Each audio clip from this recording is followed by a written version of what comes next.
नमस्कार दोस्तों, आपके माता पिता, गुरुदेव, भगवान और इष्ट देव सभी को मेरा प्रणाम।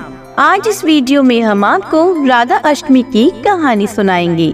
माता श्री राधे गोलोक में श्री कृष्ण के साथ रहती थी। एक समय की बात है, कृष्ण भगवान को गोलोक में राधा रानी कहीं नजर नहीं आई। कुछ देर बाद कन्हैया अपनी सखी विराजा के साथ घूमने चले गए। यह बात जब राधा रानी को मालूम हुई तो उन्हें गुस्सा आया और वो सीधे कन्हैया के पास पहुंची। वहां पहुंचकर उन्होंने श्री कृष्ण को काफी भला बुरा कहा। राधा रानी का यह रवैया भगवान श्री कृष्ण के प्यारे मित्र श्री दामा को बिल्कुल अच्छा नहीं लगा। श्री दामा ने उसी वक्त बिना कुछ सोचे समझे राधा रानी को पृथ्वी पर जन्म लेने का श्राप दे दिया। राधा को इतने गुस्से में देखकर कृष्ण भगवान की सखी विराजा भी नदी के रूप में वहां से चली गई। राधा ने श्री दामा से श्राप पाने के बाद उन्हें राक्षस कुल में पैदा होने का श्राप दिया। राधा जी के द्वारा दिए गए श्राप की वजह से ही श्री दामा का जन्म शंखचूड़ दानव के रूप में हुआ। आगे चलकर वही दानव भगवान विष्णु का परम भक्त बना।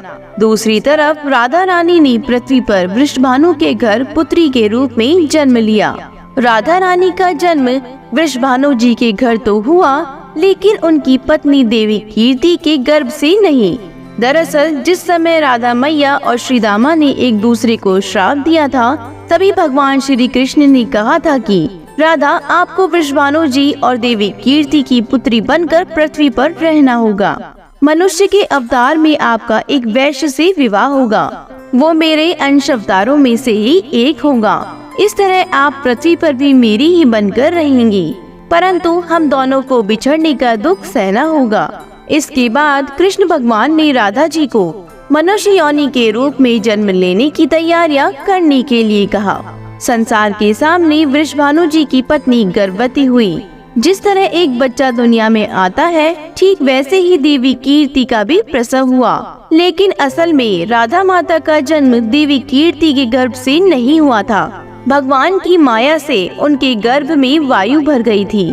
देवी कीर्ति ने उसी वायु को जन्म दिया। इस दौरान उन्हें प्रसव पीड़ा हो रही थी और वहाँ राधा माता के रूप में एक प्यारी सी कन्या ने जन्म लिया। भाद्रपद मास की शुक्ल पक्ष की अष्टमी के दिन राधा मैया का धरती पर जन्म हुआ था। तभी से हर साल इस दिन को राधा अष्टमी के रूप से मनाया जाता है। हे राधा रानी, सब पर अपनी कृपा बनाए रखना, सभी की मनोकामना पूर्ण करना।